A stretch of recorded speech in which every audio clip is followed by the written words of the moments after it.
اس کا جلنا لوگوں کے لیے بھی راحت ہے، اس کے لیے بھی راحت ہے۔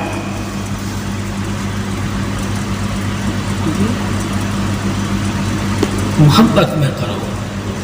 اللہ نے زمین آسمان میں جتنی چیزیں بنائی، جتنے رسول بھیجے، جتنی کتابیں اتاری، جتنی عبادت کے درجے دیے، جتنی عظمتیں شانیں بیان کی، سب محبت میں کی۔ یہاں تک کہ جنت بھی محبت میں ہے اور جہنم بھی محبت میں ہے۔ اللہ نے جہنم بھی محبت میں بنائی ہے، جنت بھی محبت۔ ٹھیک ہے؟ اب جب انسان کو علم ہوگا کہ جہنم اللہ نے کیوں بنائی، کہا محبت میں، تاکہ لوگ میرے نافرمان نہ، مجھ سے محبت کرتے رہے، ڈرتے رہے، میری محبت کو سمجھیں۔ اور اگر وہ میری محبت کو جانتے ہیں، میری محبت سمجھتے ہیں، تو جان جائیں گے میں نے جہنم کیوں بنائی ہے، جنت کے لیے۔ کیا کرنے کے لیے؟ جنت کے لیے۔ میری جنت کو آباد کرو، میری جہنم کی طرف مت جاؤ۔ اگر تم مجھ سے محبت کرتے ہو، اگر اللہ سے ہم محبت کرتے ہیں، اس کے رسول سے محبت کرتے ہیں، تو ہمیں معلوم ہونا چاہیے کہ جہنم، جو جہنم ہے وہ ڈرانے کے لیے ہے، اور جو جنت ہے وہ تجھے خوش کرنے کے لیے، تاکہ تو اللہ کی محبت کو جان جائے کہ تجھے اس نے ایسا نہیں چھوڑا کہ تو جہاں مرضی چلا جائے، جہاں مرضی تو چلا جائے۔ اس نے کہا میں تجھ سے اتنی محبت کرتا ہوں، اگر تو جہنم کی طرف جا رہا ہے، ٹھیک ہے، تو میری محبت کو اپنایا نہیں، اس لیے جہنمی ہو گیا۔ اگر تو میری محبت سے واقف ہو جاتا، میری عظمت سے واقف ہو جاتا، میری رحمت سے واقف ہو جاتا، تو اس طرف نہ جاتا کہ میرے غضب کی دلیل ہے، میرے قہر کی دلیل ہے، میری نافرمانی کی دلیل ہے۔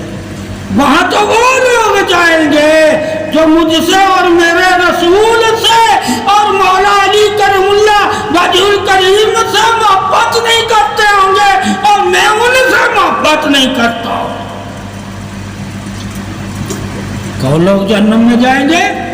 جو محبت سے واقف نہیں، جنہوں نے محبت کی نہیں ہوگی، جن کو محبت کا پتہ نہیں ہوگا، جن کو محبت ملی نہیں ہوگی، اور جو محبت کو سمجھے نہیں ہوں گے، اور جنہوں نے محبت کو مانا نہیں ہوگا، اور جو محبت کی طرف آئے نہیں ہوں گے، اور جنہوں نے محبت کو دیکھا نہیں ہوگا، اور جنہوں نے محبت سے کچھ لیا نہیں ہوگا، محبت میں کچھ دیا نہیں ہوگا۔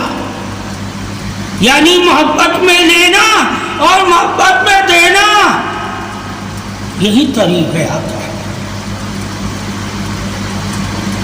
جن کو پتا ہوگا محبت کیا لیتی ہے اور محبت کیا دیتی ہے، وہ کبھی بھی جہنم میں نہیں جائیں گے۔ وہ تو محبت میں لیتے بھی ہیں، محبت میں دیتے بھی ہیں، اور محبت کیا ہے؟ جس میں گلا شکوہ نہیں ہوتا، نہ دینے میں نہ لینے میں، دینے میں بھی راضی اور لینے میں بھی راضی، یعنی کہ دونوں کی رضا ہی محبت ہے، کہ دینے والا بھی راضی ہو جائے، لینے والا بھی راضی ہو جائے، کہ دے کر بھی میں راضی ہوں، لے کر بھی میں راضی ہوں۔ یعنی کہ جب اللہ تجھے دے اس وقت بھی تو راضی رہے، اور جب اللہ تجھ سے لے لے اس وقت بھی تو راضی ہو۔ جب محبت کے اس مقام سے بندہ واقف ہو جاتا ہے تو وہ شکوہ گلہ نہیں کرے گا، وہ شکوہ گلہ نہیں کرے گا۔ کیوں نہیں کرے؟ اسے پتا ہے اللہ ہی دینے والا ہے، اللہ ہی لینے والا ہے، اور اللہ ہی دے کر ہمیں آزماتا ہے اور لے کر بھی ہمیں آزماتا ہے۔ یعنی کہ محبت میں ہر حال میں آزمائش شرط ہے، آزمائش شرط ہے۔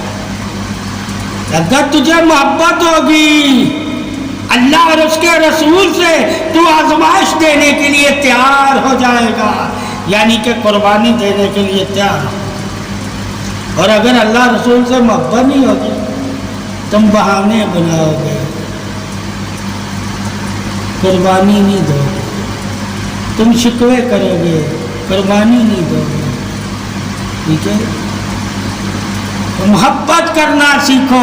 جب محبت تمہیں پتہ چل جائے گا کہ محبت کر کے کیا ملتا ہے، پھر انسان مومن کہلاتا ہے، پھر انسان مومن کہلاتا ہے۔ تو محبت میں شکوہ نہیں ہے، محبت میں کیا ہے؟ کرتے رہو جو اللہ کا حکم ہے، اس حکم کو مان کر اس کی پیروی کرتے رہو۔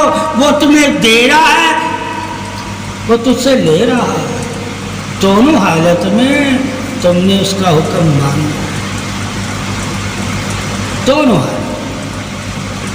کیوں نافرمان محبت نہیں کرتے اور محبت کرنے والے نافرمان نہیں کرتے؟ ثابت ہوا نافرمانی ان کے دلوں میں ہوتی ہے جن کے دل میں محبت نہیں ہوتی، اور وفاداری اور فرما برداری ان کے دلوں میں ہوتی ہے جن کے دلوں میں محبت ہوتی ہے۔ محبت کو اپنی زیادہ تصور میں رکھا کرو۔ علم تو کافر بھی رکھ لیتا ہے، اس سے فائدہ اٹھا لیتا ہے۔